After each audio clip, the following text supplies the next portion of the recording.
Bonjour à tous et à toutes, soyez les bienvenus à la prière du matin. C'est avec une grande joie que nous commençons notre journée. Nous supplions l'amour de Dieu dans nos vies et nous supplions aussi que le Seigneur vienne nous guérir, qu'il vienne nous libérer de tout ce qui nous attache à ce monde et qui nous empêche de voler vers lui. Amen. Au nom du Père, du Fils et du Saint-Esprit. Amen. Je vous salue Marie, pleine de grâce, le Seigneur est avec vous.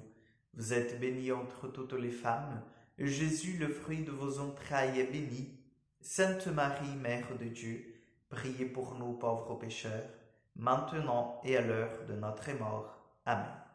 Notre-Dame de la sagesse, priez pour nous.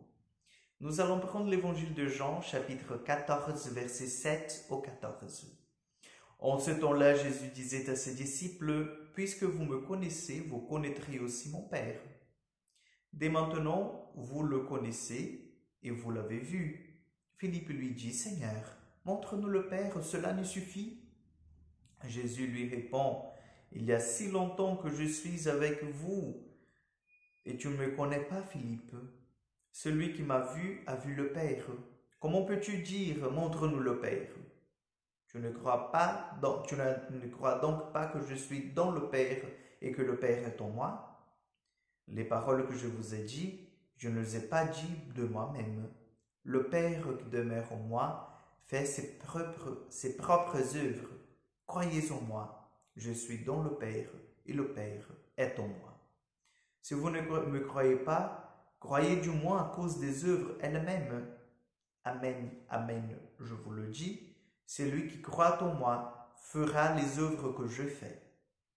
Il en fera même les plus grandes, parce que je pars vers le Père, et tout ce que je vous demanderai, que vous demanderez en mon nom, je le ferai, afin que le Père soit glorifié dans le Fils.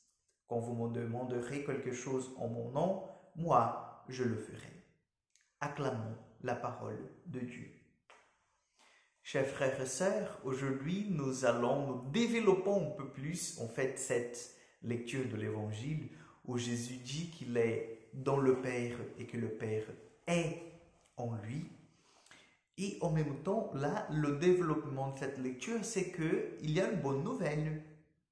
Nous aussi, si nous sommes en Jésus, nous sommes avec le Père, dans le Père. Et nous allons faire les mêmes œuvres de Jésus. Et même Jésus va un peu plus loin en disant, vous allez faire les œuvres plus grandes que moi.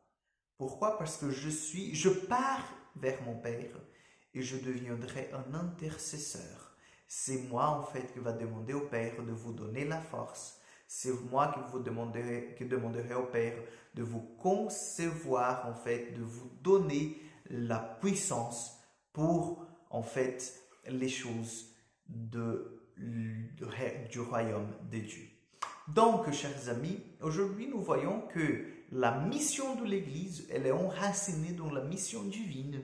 L'Église, les missionnaires, nous les baptisés, missionnaires baptisés, nous en fait, nous n'avons pas inventé une mission et nous ne devons pas inventer une mission spécifique. C'est Jésus qui nous envoie en mission. Et notre mission, en fait, c'est la mission du Christ. Impossible de concevoir différemment.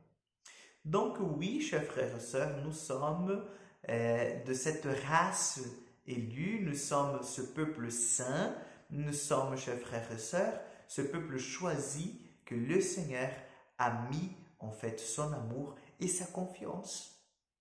Et c'est pour ça que nous pouvons dire que la mission que nous développons dans ce monde, c'est la continuation de la mission du Christ, puisque c'est le Christ, l'Esprit Saint et le Père qui agit à travers nous et en nous.